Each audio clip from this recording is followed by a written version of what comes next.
It's Sunday school. Do you see the serpent's eye? And there's the other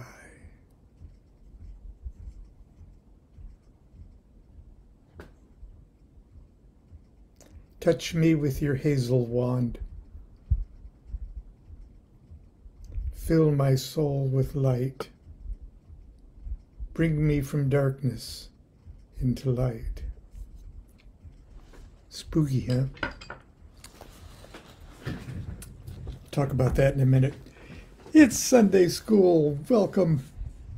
Let's talk about why you've incarnated. Or, as only you can actually work that one out, let's talk about the wand, which is the symbol of why you've incarnated. I'm going to start by reading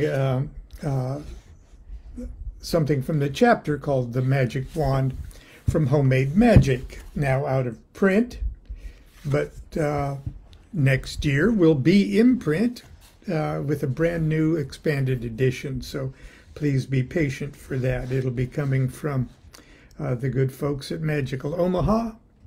So as soon as that's available for pre-order, I will be sure to tell you. Anyway, I'm going to start off by reading a footnote, so it won't sort of get in the way. The traditions of paganism associate the Athame, or the Athame, or the Athame. Pronounce it any way you feel is correct. I say Athame. The dagger or the sword with fire. They associate the Athame with fire. And the wand with air and the intellect. Indeed, the dramatic climax of the overtly sexual great rite of the witches celebrates the union of male and female, sun and moon, fire and water, by penetrating a cup with the Athame. All symbolism is ultimately arbitrary, of course, but in my mind there is a visceral disconnect here. The dagger is a weapon of injury that stabs, slices, cuts, and severs flesh.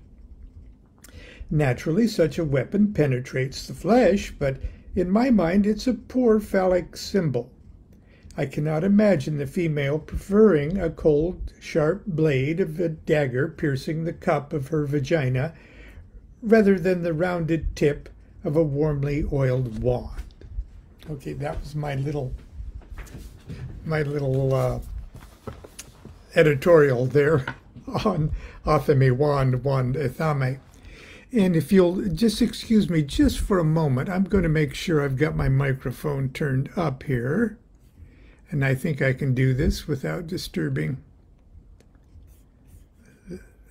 I hope I'm still on here.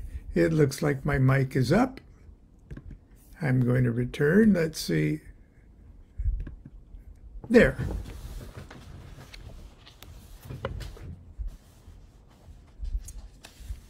It opens with an epigram from a song from Charlie D. and Milo's first single from Epic Records called Touch Me With Your Hazel Wand. This was published and recorded in 1968. Touch me with your hazel wand, fill my soul with light, bring me from darkness into light. The magician, who is also a Kabbalist, will probably be happy to babble on to you about how the magic wand represents the sacred element of fire, how it is the magical weapon that represents Adzaleth, the archetypal world, the highest of the four Kabbalistic worlds, how it is the letter Yud in the great name Yud He Vav He, that it represents the fundamental and purest essence of the human soul, the life force itself. It's the spinal cord, and the physical body, and the column of chakras in the psychic body. The wand is the Appian way of consciousness that runs from Godhead to your head. The wand is all things active, all things positive, all things protrusive and penetrating.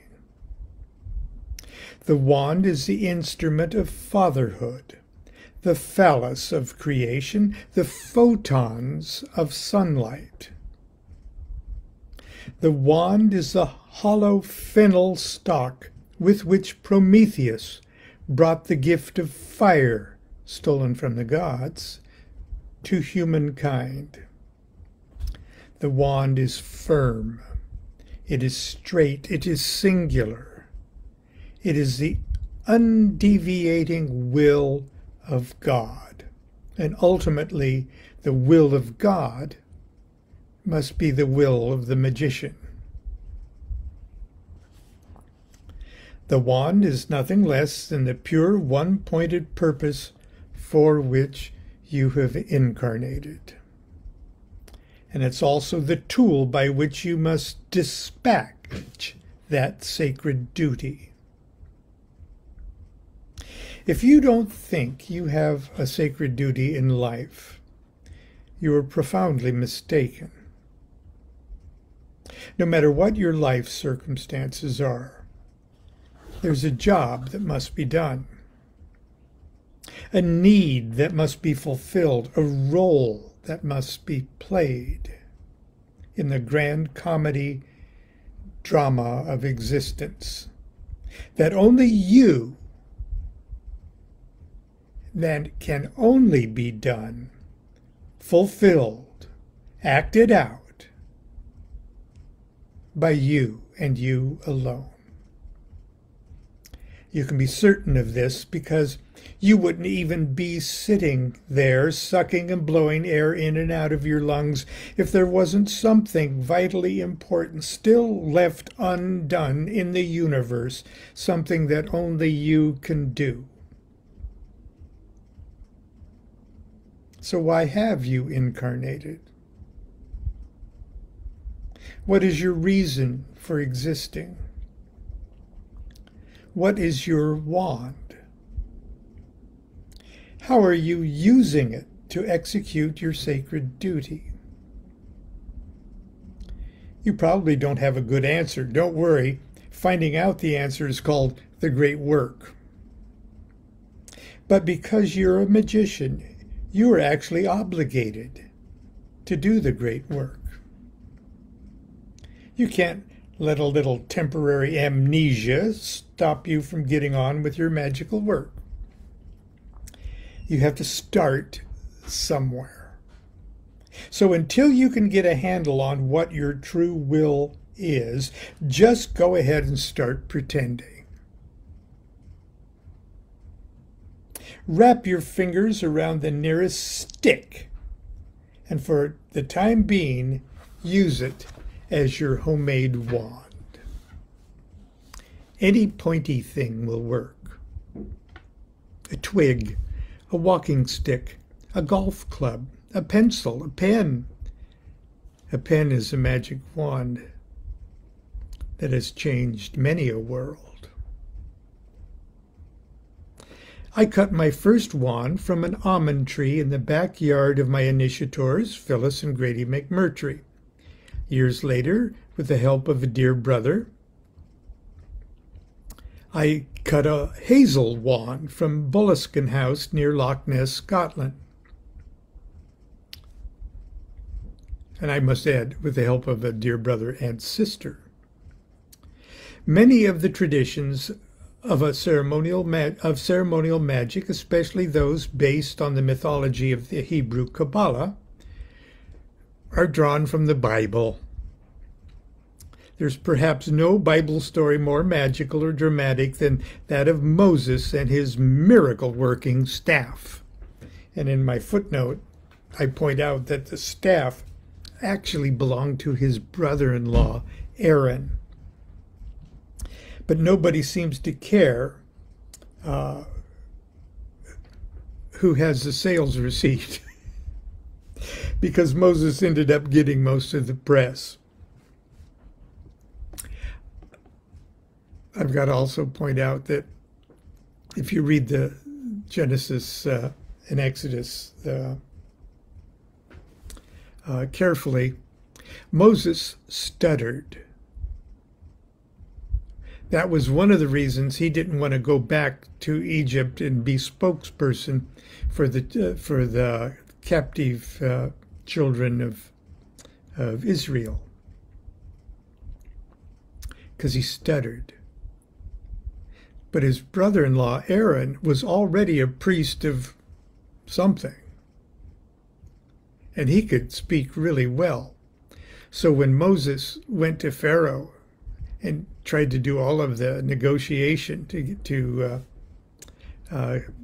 the children free, Aaron did most of the talking. It was Aaron's rod. Moses just grabbed Aaron's rod and did miracles with it, at least according to press. But I digress. We first see the famous staff in action when Moses, in an attempt to impress the Pharaoh and his team of crack magicians, tossed his rod on the ground, and lo and behold, it miraculously turns into a slithery snake. Pretty cool. That's why lots of wands have little snake heads on the top. This is what I'm digressing here. This is one I made from a friend, from an almond branch, and it's a very late, there we go. There's my sort of dragon-headed head of this wand. There's a long story behind that thing, but anyway. Not to be outdone, the Pharaoh's magicians whip out their wands and throw them on the ground, and their rods turn into snakes. But then, even as the Pharaoh's magicians were high-fiving each other, Moses' snake chased down the Egyptian snakes and one by one swallows them up. After that, Moses' snake lets out a big biblical burp, straightens itself out, and stiffens back into a walking stick with a really cool handle. The Pharaoh was fascinated by this bit of Freudian one-upsmanship, but was not impressed enough to let the Hebrews go. Moses would have to wag his wand a few more times to finally prove to the Pharaoh whose magic was bigger. With it, Moses would turn the Nile to blood and bring other deadly plagues down upon Egypt. Most memorably, the wand would save the fleeing children of Israel from the pursuing Egyptian army when Moses created an escape route through the Red Sea by waving his magic wand over the water while shouting in his most dramatic Charlton Heston voice, "Behold his mighty hand!" Or if it was Moses, he probably said, "Behold his Excuse me.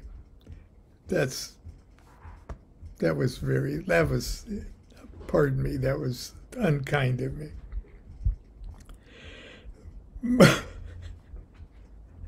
Moses' hand of God was quite a baton, and according to both magical and biblical traditions, his wand was made of almond wood. Modern Kabbalistic magicians are quick to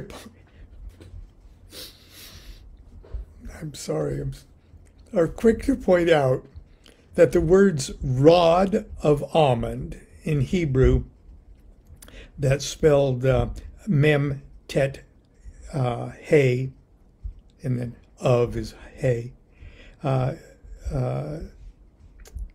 Shin, Kuf, Dalet. And it adds up to 463. And the three Hebrew letters, there's three Hebrew letters that easily add up to 463, and they are Tav, Samak, and Gimel. And those Tav, Samak, and Gimel happen to be the paths on the tree of life that represent the middle pillar.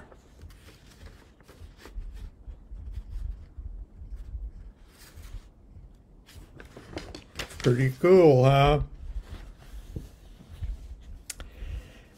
That'll get you a drink at a bar. Which are associated with the three paths that form the spine, the middle pillar of the tree of life. The middle pillar connects the gross matter of Sephira number 10, Malkuth, to the superconsciousness of Sephira number 1, Kether, the crown of absolute Godhead. The pontifical staffs of Roman Catholic popes have traditionally been almond rods. As a young magician, I naturally wanted an almond wand of my very own. I describe it in painfully detail in earlier publications. The tragic adventure of my first almond wand. Well, for the reader who's unfamiliar with that story, I'll simply say that after cutting the perfect wand from a blossoming branch of an almond tree in the Eden-esque garden of my magic teacher, Phyllis Seckler McMurtry in Dublin, California, and after straightening it for months on a homemade straightening device, and after creating, then executing a 2-week consecration ritual that involved invoking, as best I knew how, the spirits of fire into the wand, a ceremony that culminated on the last night with a most dramatic neighborhood calamity requiring the emergency services of the Costa Mesa Fire Department. I then, on the very first morning I was to use it in ritual, accidentally and unceremoniously sat on my precious consecrated almond wand, snapping it cleanly in two. Luckily, I had another practice wand right here. I had this wand that I had surreptitiously cut in a midnight wand raid of a backyard in Huntington Beach months earlier. This time, however, instead of repeating the entire exhausting 2-week consecration ceremony, I simply transferred the magical charge from the broken wand as it burned into the new wand by solemnly burning the pieces of the broken wand in a thurible while I rotated the new wand in the flames and repeatedly shouted, "Get in there, God damn it. Get in there, God damn it. Get in there, God damn it." It must have worked, because my practice wand continues to serve me well to this day. While almond wood is preferred material for Kabbalistic ceremonial magicians, other cultures and traditions use other woods. European pagan traditions also abound with magic wands and staffs, and wood most associated with the magic of witchcraft is hazel. In fact, I discovered quite accidentally a fact that I discovered quite accidentally in 1967, while thumbing through a very cheap occult dictionary with my songwriting partner, Charles D. Harris, as we were looking for inspiration for new songs. Our divinatory technique was simple enough. We would get out our guitars and smoke a joint of very weak commercial grade, well, for 1967, Mexican marijuana. Then one of us would grab the dictionary, close our eyes, and pick a page at random. We'd write a song about whatever our fingers landed on, such as a hazel wand. I've traveled very far to sit here at your feet, to ask your favor, to make my life complete. Touch me with your hazel wand, fill my heart with joy. Bring me from darkness into light. The naive lyrics of that refrain still blow my mind after all these years. How could we have known it was the perfect invocation, the perfect prayer? The magic of the hazel wand certainly worked for Charlie and me, at least for 2 or 3 years, because just a couple months later, after we penned that song, a producer from Columbia Records heard us sing it and signed us to a record contract with Epic Records. He named the company that would publish our 2 singles and album, Hazel Wand Publishing. You can still find it registered with BMA or BMI. It took me 37 years, but I finally got a first-class magical hazel wand of my own when I accompanied some dear friends to Boleskine House, overlooking Loch Ness near Inverness, Scotland. At the turn of the 20th century, it was the home of Aleister Crowley, and is arguably one of the most legendary magical residences in the world. The grounds are clearly marked private property. At the time, it has changed to more sympathetic hands, I'm happy to say now, but we'll talk about that some other day. And are protected from sophomoric Crowley fans like myself by fencing, and if the signs are to be believed, by dogs. With the help of my friends, I hopped the fence and made it close enough to the lovely house, this was before it burned down, to snap a few pictures. We also brought home some hazel wands that we unceremoniously filched from the property. And that one, that piece of wood anyway, I've currently loaned to my good friend Brianna Siri. If you're watching this, Brianna, I haven't forgotten. I hope you're working on it. Anyway, here is, let's get down to specifics of how you might go about creating your magic wand. Material. As already noted, there are venerable traditions that suggest using almond or hazelwood cut in the springtime at the moment the branch is blossoming.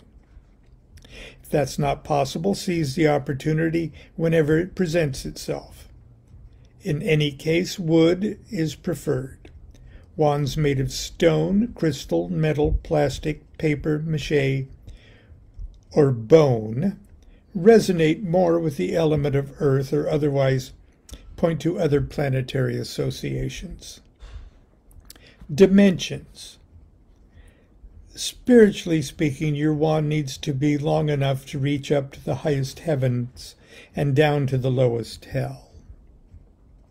Obviously, that's a stick that long is hard to come by, so you should probably settle for a wand that's approximately the length of the area between the tip of your fingers and your elbow. Something about like that. So that would be something about like that. This one that I made for a 75-year-old lady magician is just slightly more petite. This one, which a craftsperson, an awesome craftsperson, was generous enough to send to me, is even longer. Okay, not only that, but it has the entire Hebrew alphabet, 3 mother letters, 7 double letters, 12 simple letters, and on the opposite side, they're planetary. This would be fire, water, air, or fire, aleph, fire, mem, water, sheen, fire. But on the other side, the 7 planets associated with the 7 double letters, 12 signs of the zodiac associated with the Hebrew letters. It's a pretty damn cool wand. And but you know, in a sense, it's not my wand. My wand, I sat on and burned, and it came through fire. Dimensions. Okay. It should be as straight as you can make it, but more about that shortly. The method of harvesting. If possible, you should cut your wand from a tree with a single blow. The knife or axe or hatchet itself should have some magical significance to you. If possible, the cutting should take place on an auspicious day, your birthday, for example, or a date sacred to your own personal mythology. When you are 120 years old, you will want to be able to tell your biographer, "Why, I remember the moment I cut my magic wand. It was the dawn of Easter Sunday, or noon on April Fool's Day, or sunset on the vernal equinox, or whatever." Preparation. Straightening. After you've selected and cut your wand, you will want to make it as straight as possible. Or I've seen several examples of very priapic kicks to them, and they look quite effective. But anyway, this is easily done by creating a straightening jig with just a board and a few nails, and letting your wand straighten and cure for about 60 days. Stripping. After your wand has been straightened, take off all your clothes.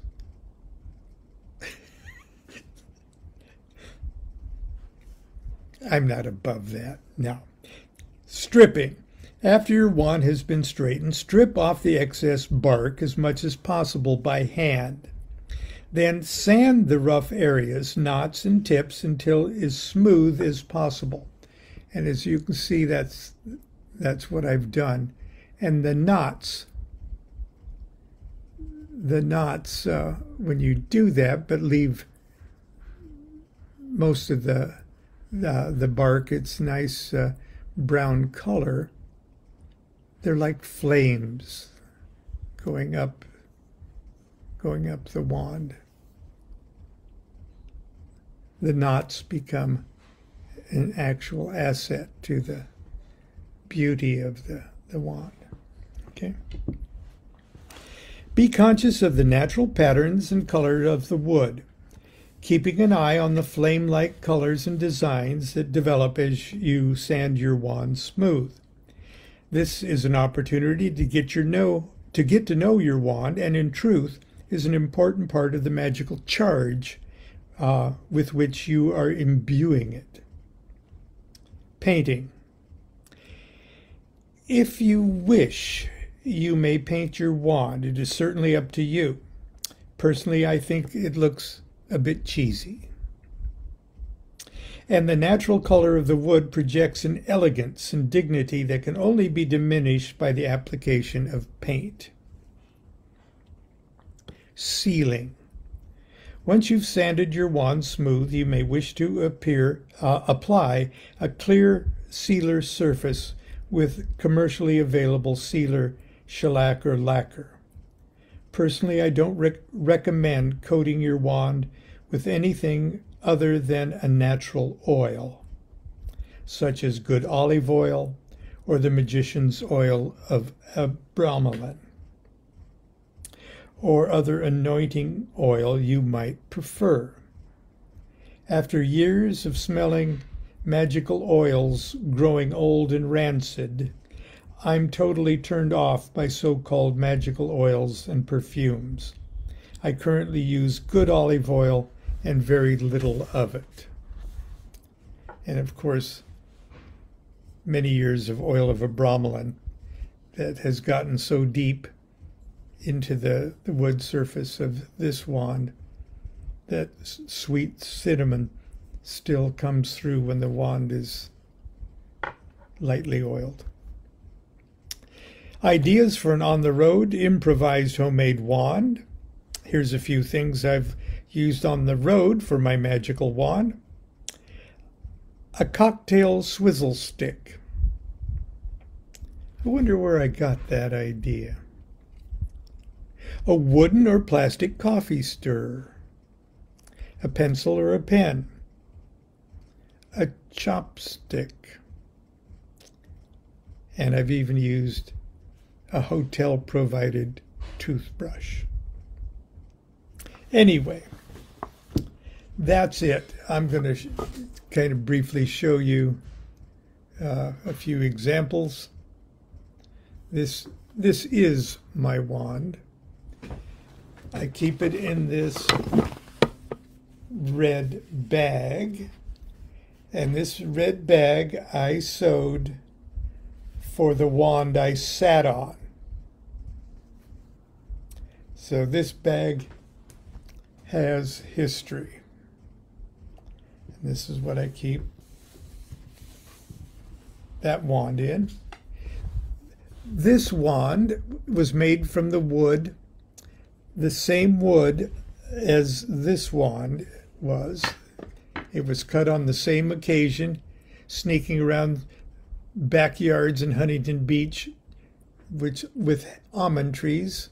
And I cut this and I made it for our dear friend, and at the time, the oldest initiate of the OTO, Helen Weir. And when she passed away, her daughter returned this to me. And I've just showed you this one with this wonderful gift. And for a Kabbalistic ceremony, can you imagine how wonderful this is? And my dear departed friend, John Randall, in England,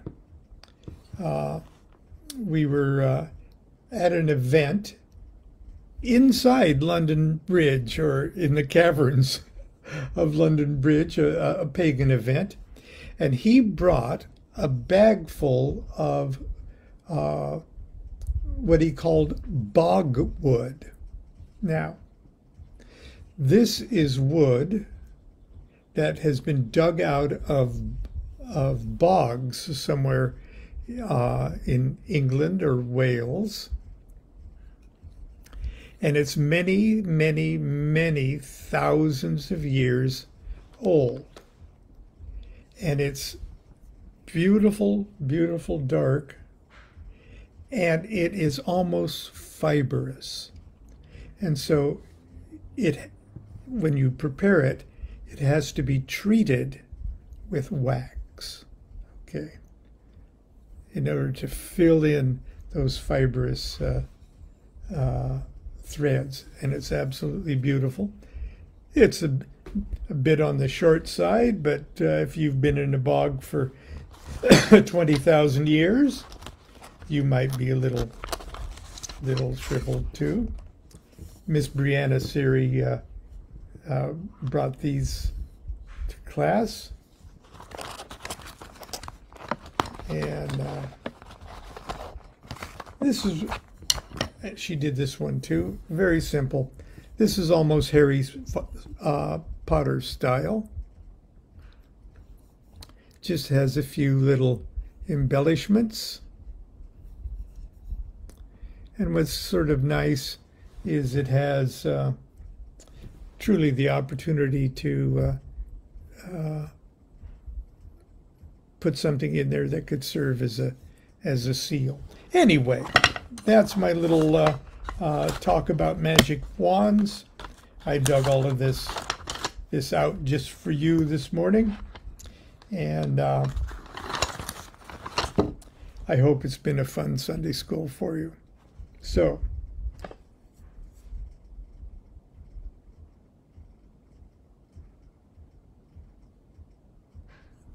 until tomorrow, continue to be good to yourself and be good to each other.